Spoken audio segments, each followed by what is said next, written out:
Hi there, my name is Andy MacArthur and I'm a clinical hypnotherapist based here in sunny Edinburgh. And my good friend Neeraj has asked me to do a quick video on how to deal with anxiety because let's face it, just now we're living in quite anxious times. I know myself, the whole business, the whole life is turned upside down, but we're still here. And hopefully this video can maybe give you some insight, some techniques that can stop anxiety in its tracks. The technique specifically I'd like to talk about with you today is what I call the triangle. And I teach this to every client that in the first session when we meet. So here it is. Triangle obviously signifying that there's 3 parts of the technique. There you go, I can count. And the first one is our eyesight. You see, when we get anxious, so we get a panic attack coming on, our eyesight goes into tunnel vision, foveal vision, because our brain is looking for a perceived threat, like there's a tiger in the room. To overcome this right away is to make our vision go wide, or as we say, peripheral vision. So as I'm looking at you now, I'm allowing my vision to go wide, so I can pick up everything in the periphery of my vision. Now, when I do that, I'm basically signifying to my brain that everything's safe. So it's a great hack. And this actually has been proven by Princeton University in the States. I've actually come up with evidence to support this. So when we're scared or anxious, we're in the sympathetic nervous system, or fight or flight. Where those techniques we want to do is get into the parasympathetic nervous system, or just to be able to relax. But be aware of space is key, okay? So that's the first one, space. But also space, you can do it with sound. I can hypnotize people just by listening to the space in between my voice. So don't listen to my voice. Be aware of the space and go into that space. And this can be a very effective way of getting into a very relaxed, meditative state, just by allowing your eyes to go wide. So that's number one. The second one is our jaw. You see, again, if we're experiencing anxiety or stress, we find that we clench our jaw. I'll explain why in a minute. And of course, talking to on behalf of a dentist, this causes bruxism, as when we grind our teeth. I myself have sadly had personal experience of that.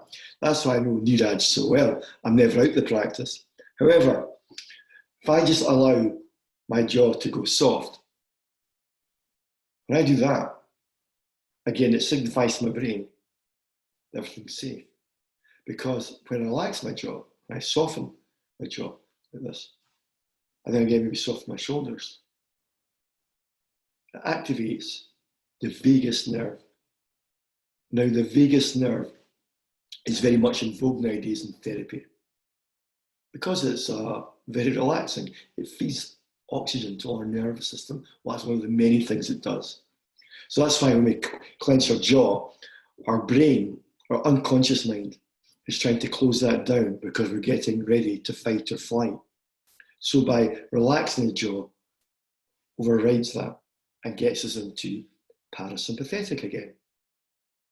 Now, to really amp this up, now I want you just to drop your tongue to the bottom of your mouth and so relax your mouth, your jaw. And notice what happens when you do that. You just do like that and let it all soft. Just notice what happens to the chattery mind. So we usually get a chattery mind when we're anxious. By letting our tongue drop, it makes our mind go quiet. And again, this has come from the latest findings of NeuroScience. This was discovered by an actual neurosurgeon down in Guy's Hospital in London. He noticed that he was working with a patient using CAT scans. The person was getting very agitated. And because he had loops on, highly magnified glasses, he noticed that the man's tongue, when he looked at down the man's throat, his tongue was moving like a little butterfly.